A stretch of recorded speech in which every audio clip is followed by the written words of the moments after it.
Explain करते हैं, ठीक है। डिटरमिनेंट्स वे शब्द होते हैं जो किसी नाउन से पूर्व आकर नाउन की पहचान सुनिश्चित करते हैं। संज्ञा शब्द पहले आएंगे और डिटरमिनेंट्स के ठीक बाद नाउन का प्रयोग आवश्यक है। जब भी डिटरमिनेंट आएगा नाउन आएगी।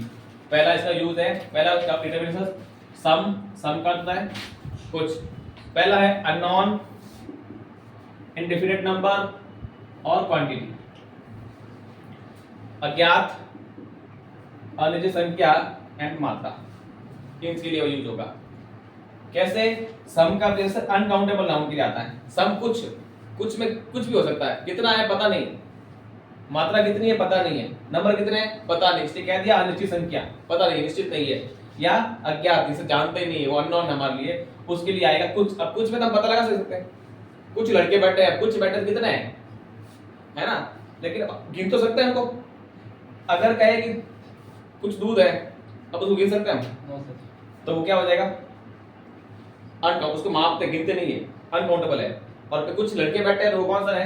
काउंटेबल, गिन सकते हैं। तो दोनों में आएगा, यानी कि सम का प्रयोग होगा वो अनकाउंटेबल नाउन यानी न गिनने योग्य, जिसको गिना नहीं जा सकता, उसके लिए भी आएगा।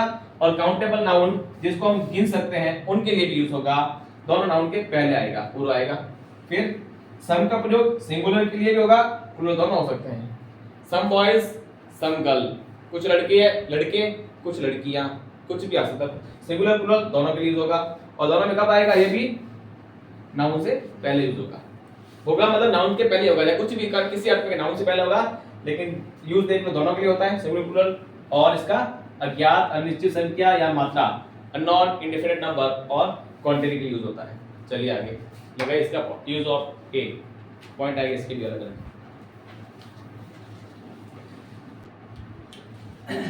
देखो सम का पहला प्रयोग, सम का प्रयोग अफर्मेटिव सेंटेंस के साथ किया जाता है। नेगेटिव में कम नहीं होगा, नेगेटिव में नहीं आता है, सही नेगेटिव नहीं होगा। There is some milk in the pot, there is some milk, कुछ दूध है, वहां कुछ दूध है, कहां पर? इन द पॉट। पॉट का मतलब मटका कह सकते हैं, बर्तन कह सकते हैं, कोई भी बर्तन भी कह सकते हैं, पॉट बर्तन भी होता है। यूटेंसिल्स कहते हैं बर्तनों को इंग्लिश में, है ना, यूटेंसिल्स कहते हैं बर्तनों को। लेकिन पॉट का मतलब दूध रखने का बर्तन ऐसे होता है, घड़ा, मटका सब कह सकते हैं, पजन बोलते हैं। और दूध मिल्क कैसे का नाउन है? अनकाउंटेबल, दूध को गिन सकता है, एक दूध, दो दूध, तीन दूध नहीं कह सकता, अनकाउंट नाउन है। फिर है there is someone on the road, सड़क पर कोई है। समवन पहले ही बोल दिया, वन क्या हो गया? सिंगुलर है। अब कोई है तभी उसने कहा समवन, कोई एक है ना, तो ये काउंटेबल नाउन होगी, गिन सकते हैं, पहले गिन लिया इसने, ये सिंगुलर नाउन है क्योंकि समवन एक ही है और गिना जा सकता है, काउंटेबल नाउन होगी। Some boys are playing there, कुछ लड़के वहां खेल रहे हैं। सम बॉयज, कुछ लड़के, लड़कों को गिन सकते हैं तो बॉयज आ गया प्लूरल, और बॉयज को गिन सकते तो काउंटेबल नाउन है। इस प्रकार सम का प्रयोग अफर्मेटिव सेंटेंस होता है। दूसरा, सम का प्रयोग रिक्वेस्ट में भी किया जाता है। Will you please lend me some money, क्या आप मुझे कुछ पैसे उधार देंगे, है ना। Will you please lend me some money, क्या आप कुछ पैसे मुझे उधार देंगे। Will you spare some time for me, what you mean by spare? समय बिताना। और स्पेंड का मतलब वो उसकी सेकंड फॉर्म, स्पेंड समय बिताया। विल यू बिताया, सेकंड फॉर्म हो गई सर। फिर विल बिताया तो पास्ट टेंस हो गया, फिर विल क्यों आएगा? नहीं सर, सर बना रहे विल यू प्लीज निकालना, क्या आप मेरे लिए कुछ समय निकालोगे, है ना। Will you please some time for me, same बिताना तो बिताओगे, स्पेंड होता है वो समय, मेरे साथ जितना कई प्रकार से होता है ना। तो यहाँ will you spare some time for me का निकाल के मान सकते हैं, तो हिंदी में जब मिलाएंगे तो मूल भाव वही होगा ना। Will you spare some time for me, क्या आप मेरे लिए कुछ समय निकालोगे। अरे फॉर मी आए ना तो आप मेरे लिए बिताओगे, क्या आप मेरे लिए समय बिताओगे, निकालोगे, निकालोगे ना। तो इसका मतलब क्या था? निकालना माना जाएगा। अब नोट ये है कि उपरोक्त दोनों वाक्य रिक्वेस्ट का बोध कराते हैं। दोनों वाक्य निवेदन का रिक्वेस्ट कहां पता चलती है? जब सेंटेंस में क्या लिखा हो, प्लीज या will you spare some time, तो विल हेल्प यू शुरू हो रही है, यस नो वाले क्वेश्चन पे भी होता है। दोनों वाक्य रिक्वेस्ट का बोध कराते हैं। अतः दोनों वाक्य के अंत में प्रश्नवाचक चिन्ह क्वेश्चन मार्क होने के बाद भी सम आएगा। अब क्वेश्चन मार्क होना क्या डिपेंड करता है, ये पूछ क्वेश्चन मार्क रिक्वेस्ट करता है ना, मैं आपसे मांग रहा हूं, will you spend some time for me, क्या आप निकालोगे, तो क्वेश्चन मार्क तो आगे हेल्प यू। लेकिन अधिकांश जगह पर आपको सम यूज नहीं मिलेगा अगर इंटरोगेटिव सेंटेंस में सम नहीं आता है। ये इसलिए कह रहा है रिक्वेस्ट होने के कारण इंटरोगेटिव सेंटेंस में सम का प्रयोग हो रहा है, अधिकांश नहीं होता। Will you please lend me some money, क्या आप मुझे कुछ पैसे देंगे, तो वो सम नहीं लगाएगा। Will you lend me money, क्या आप मुझे पैसे देंगे, ये कहेगा, सम यूज नहीं करेगा। सम यूज या क्यों हुआ है, क्योंकि रिक्वेस्ट का बोल करा ना, इसलिए सम यूज होता है, इसलिए सम डिटरमिनेंट्स लगा है। लेकिन अधिकांश में ये यूज नहीं होता, इस बात का ध्यान रखना। आप कब रिक्वेस्ट वाले हो तो ही लगाओगे, इंटरोगेटिव सेंटेंस है, फ्यूचर टेंस शो कर रहा है, वहां सम का यूज नहीं करना है। लेकिन रिक्वेस्ट का बोध कर रहा है ना, वहां आपको करना पड़ेगा। नेक्स्ट चलिए, सम का प्रयोग कमांड, पहला था रिक्वेस्ट के लिए होता है, अब एक है कमांड के लिए यूज करना है, आदेश। Why don't you give you some orange, give you some orange, give him sir दो यूज हो रहा है। Why don't you give him some orange, तुमने उसे कुछ संतरे क्यों नहीं दिए, आदेश करना, पूछ रहा आपसे ना, आपने कुछ संतरे क्यों नहीं दिए। Why don't you help someone in trouble, आपने किसी की मुसीबत में मदद क्यों नहीं की। और सम का प्रयोग इनविटेशन, निमंत्रण के लिए, पूछ रहा है ना सर से निमंत्रण क्या होता है, निमंत्रण आमंत्रण फर्क पूछा था, क्या बताया, मैंने बोला ना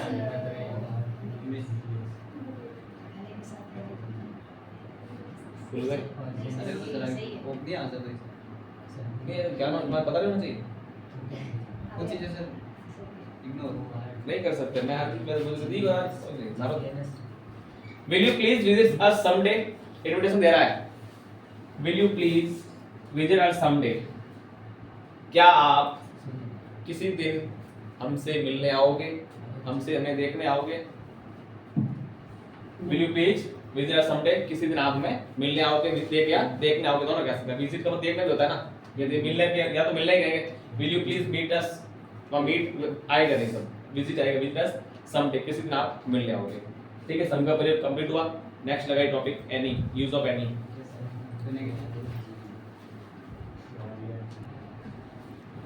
एनी का अर्थ कुछ, कोई, एंड इंडिफिनिट नंबर और क्वांटिटी, अनिश्चित संख्या या मात्रा के लिए यूज करेंगे। फिर एनी का प्रयोग काउंटेबल और अनकाउंटेबल, जैसे उसमें था सम में, उसी तरह दोनों में यूज होगा। और ये प्रयोग भी सिंगुलर और प्लूरल दोनों नाउन के लिए होगा। पहला इसका है, वो कहा था अफर्मेटिव सेंटेंस में, ये आ जाएंगे नेगेटिव और इंट्रोगेटिव सेंटेंस के लिए, नेगेटिव सेंटेंस के लिए और इंट्रोगेटिव सेंटेंस के लिए होगा। He did do not any work, he did not do any work, कोई कार्य नहीं कर he did not do any work, वह कोई कार्य नहीं कर रहा है। रहा, रही, रहे प्रेजेंट सॉरी कंटीन्यूअस टेंस को शो करते हैं, और यहाँ आईएनजी फॉर्म है नहीं, तो रहा, रही, रहेंगे तो आएंगे ही नहीं। हेल्पिंग ऑफ क्या लगी है, किस टेंस में आती है, पास्ट टेंस के अंदर, तो क्या हो जाएगा अर्थ,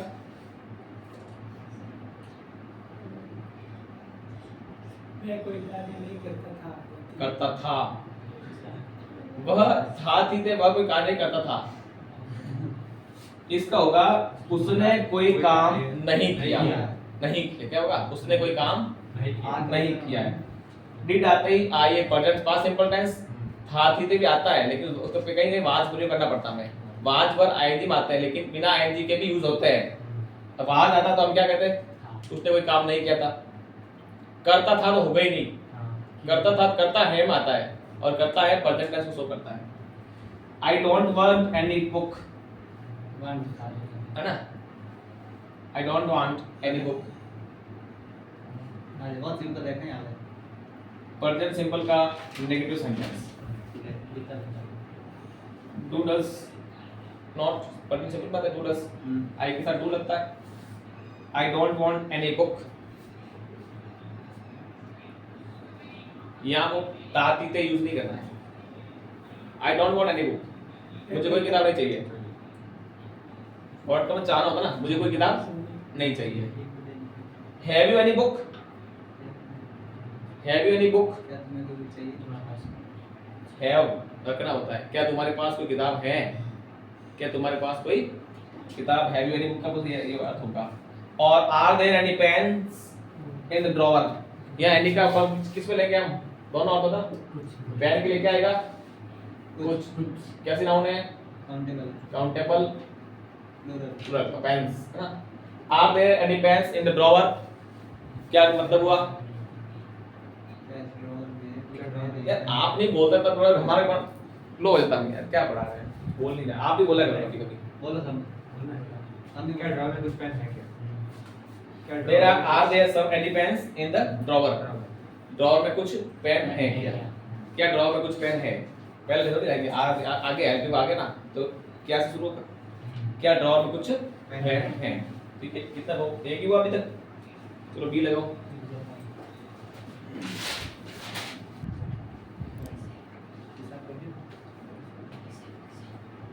क्या हुआ, बोल तो बोल ले,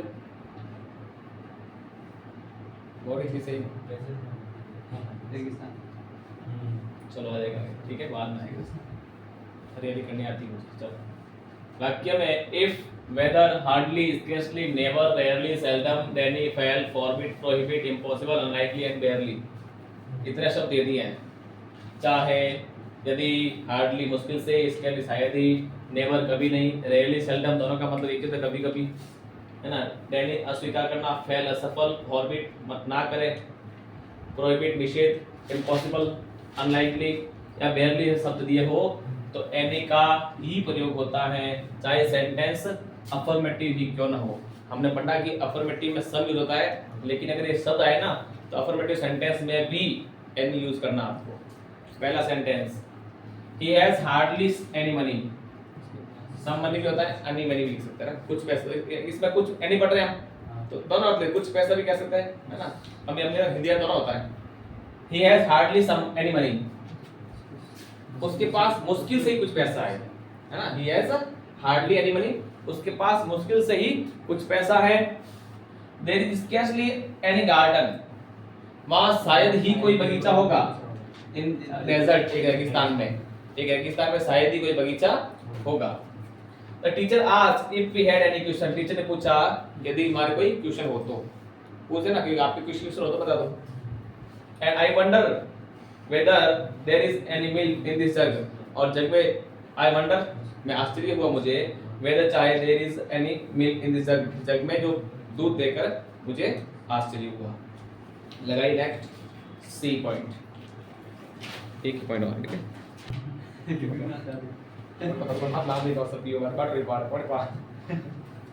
एनी का प्रयोग, वन ऑफ नंबर और थिंग्स और पीपल, है ना, ऑफ लगाना, one of number of things और पीपल।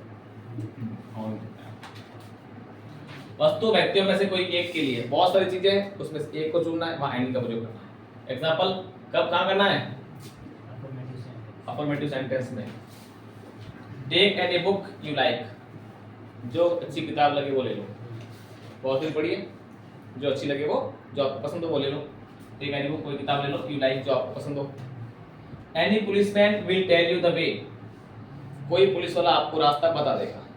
बहुत सारे खड़े हैं, कोई बता देगा, जाते पूछते भी हम ना, सब थोड़ी बताते हैं, ये चलो गई आगे जा दाव पाल मोड़ दीजिए, कोई एक बताता ना। Any policeman will tell you the way, एक पुलिस वाला, कोई पुलिस आपको रास्ता बता देगा।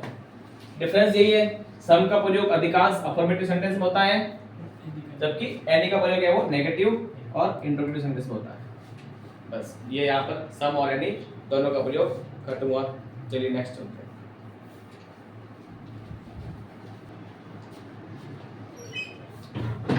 चलिए नेक्स्ट, मैनी मच। मैनी से संख्या का बोध होता है, मैनी का अर्थ कई होता है, संख्या का बोध होता है, अतः मैनी का प्रयोग सदा ही प्लूरल काउंटेबल नाउन के लिए होगा। बहुवचन काउंटेबल नाउन आएगी उससे पहले ही मैनी का प्रयोग होगा। पहला सेंटेंस है Hari has many story books, books plural हो गया, गिन सकते हैं, काउंटेबल हो गया। तो बताओ ट्रांसलेशन क्या होगा हम जी, पास बहुत सारी स्टोरी बुक है। हरि के पास कई कहानी की किताबें हैं। वो क्या है? इंग्लिश में। आई हैव मैनी फ्रेंड्स, मेरे कई दोस्त हैं। And I don't have many cars, और मेरे पास कोई कारें, कई कारें नहीं है ना, एक दो ही है, एक ही है, कई कार नहीं है हमारे पास। तो एक ही नहीं है। गाड़ी जाने बाकी रात में झोला लेके निकल पड़ेंगे। चलिए, यूज ऑफ मच, मच से क्वांटिटी का बोध होता है। मच का कुछ मान सकते हैं, कोई मान दो ना, मान कुछ, कोई, और अर्थ आएगा। देखिए तो मैनी का प्रयोग सिंगुलर और अनकाउंटेबल आता है। मच होता है वो प्लूरल काउंटेबल, और ये सिंगुलर अनकाउंटेबल, जो सिर्फ गिन नहीं सकते। He has not much gold and silver, उसके पास कोई सोना चांदी नहीं, नॉट मच, कुछ ज्यादा भी कह सकते, नॉट मच ज्यादा नहीं है उसके पास, क्या कहे तो कुछ सोना चांदी नहीं है। सोना चांदी गिन सकते हैं, अनकाउंटेबल उसको माप सकते हैं ना, क्वांटिटी कर सकते हैं, लेकिन बोल सकते हैं। काउंटेबल नहीं है। I don't have much milk, मेरे पास कोई दूध नहीं है। तो दूध को क्या कर गिनेंगे, एक दो गिनेंगे सकता, तो मच आएगा। Did you by much food, क्या तुमने कुछ भोजन खरीदा? भोजन खरीदा नहीं जाता। भाई लिखा खरीदते नहीं खरीदते भोजन खरीदा नहीं जाता, क्या बात हुई? खरीद सकते ना, होटल पे इसलिए है हाँ। ऐसे डायरेक्ट खाओ जाना है, वो खरीद के खाते हैं। कैसे देंगे? हैं? पैसे देके खरीदेंगे तो खरीदने के बाद, पैसे देने के बाद घर बैठ के खाएं, वहां खुद खाएं, या फिर किसी को ले जाकर, उसको कोई फर्क नहीं पड़ता ना। तो did you by much food, क्या तुमने कुछ भोजन खरीदा? इस प्रकार से ये मच है और मैनी है। अब इसके कुछ आएंगे रिलेटेड रूल्स, वो पढ़ते हैं।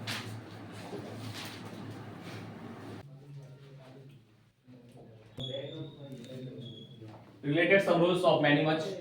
मच मैनी का प्रयोग ऑब्जेक्ट के रूप में एक तो आगे आ सकता है, ऑब्जेक्ट के रूप में केवल नेगेटिव सेंटेंस तथा इंटरोगेटिव सेंटेंस होता है, पीछे आएगा ऑब्जेक्ट रूप में, ऑब्जेक्ट के ठीक साथ आ सकता है ना। देखो ऑब्जेक्ट आ रहा है, ये ऑब्जेक्ट आ रहा है, ये ऑब्जेक्ट है, उनके साथ आएगा ना ऑब्जेक्ट। ऑब्जेक्ट हाउ मैनी, या आगे क्यों आया? इंटरोगेटिव सेंटेंस डब्ल्यूएच वर्ड से शुरू हो रहा है, या हेल्पिंग वर्ब से शुरू नहीं हो रहा ना, इसलिए यहां आ गया है।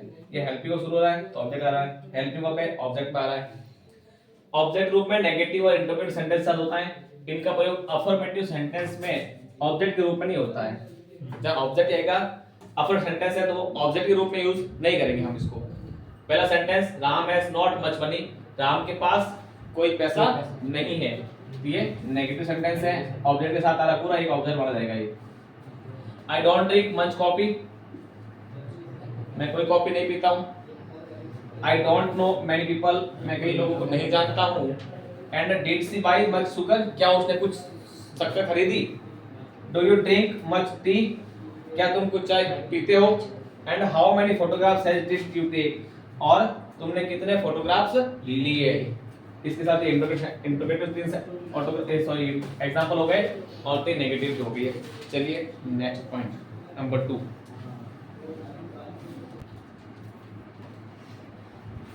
मच मैनी का प्रयोग अफर्मेटिव सेंटेंस में ऑब्जेक्ट के साथ, सब्जेक्ट के साथ कई बहुत के अर्थ में होता है, या तो कई हिंदी ले सकते हैं और बहुत भी ले सकते हैं, दोनों अर्थों में कर सकते हैं। अभी पहले क्या करता, नेगेटिव और इंटरोगेटिव आता है ऑब्जेक्ट के रूप में, लेकिन सब्जेक्ट के रूप में आएगा ना अफर्मेटिव सेंटेंस में, तो इसका अर्थ ये हो गया। पहला सेंटेंस जैसे many man attend the function, सबसे आगे सब्जेक्ट के रूप में आ रहा है। Many man attended the function, कई लोगों ने फंक्शन अटेंड किया, प्रोग्राम अटेंड किया। मैनी मनी वाज वेस्टेड, बहुत पैसा बर्बाद हो गया। टू इम्प्रूव, सुधारने में, द कंडीशन, स्थिति को, ऑफ द पुअर, गरीबों की स्थिति सुधारने में बहुत पैसा बर्बाद हो गया, वेस्ट हो गया। तो ये सब्जेक्ट रूप में आगे आ रहे हैं अफर्मेटिव सेंटेंस में। मच मैनी का प्रयोग सब्जेक्ट उसमें है ऑब्जेक्ट के रूप में, नेगेटिव इंटरोगेटिव में, सब्जेक्ट के रूप में, अफर्मेटिव में। अब दोनों एक साथ, सब्जेक्ट और ऑब्जेक्ट दोनों रूप में। अफर्मेटिव सेंटेंस हो, सेंटेंस अफर्मेटिव और सब्जेक्ट के रूप में भी, ऑब्जेक्ट के रूप में भी। कब आएगा? जब उसके साथ सो, एज या टू जुड़ा हो। ये शब्द आ रहे हैं तो अफर्मेटिव में दोनों जगह आ सकता है। There are too many cars on the road, there are too many roads cars on the road, सड़क पर कई कारें हैं या बहुत सी कारें हैं। I have got so much work to do, मेरे पास करने के लिए बहुत काम है। एंड लास्ट है केवल मैनी का प्रयोग अफर्मेटिव सेंटेंस में सब्जेक्ट ऑब्जेक्ट हो, इसमें दोनों थे, मच मैनी या केवल मैनी है। प्रयोग अफर्मेटिव सेंटेंस के साथ क्या यदि इससे पहले अ गुड या अ ग्रेट वर्ड दिया हो तो मैनी का प्रयोग अफर्मेटिव सेंटेंस में सब्जेक्ट ऑब्जेक्ट दोनों के लिए होगा। यदि आपको सेंटेंस में अ गुड या अ ग्रेट शब्द दिया जाए तो, जैसे her son made a good many friends, उसके लड़के ने कई सारे दोस्त बनाए। कहां? इन अ विलेज, गांव में, यानी उसके लड़के ने गांव में बहुत सारे अच्छे दोस्त बनाए। इसके साथ ही मच मैनी का प्रयोग पूरा होता है। अगली चर्चा हम अगली क्लास में करेंगे। Thank you.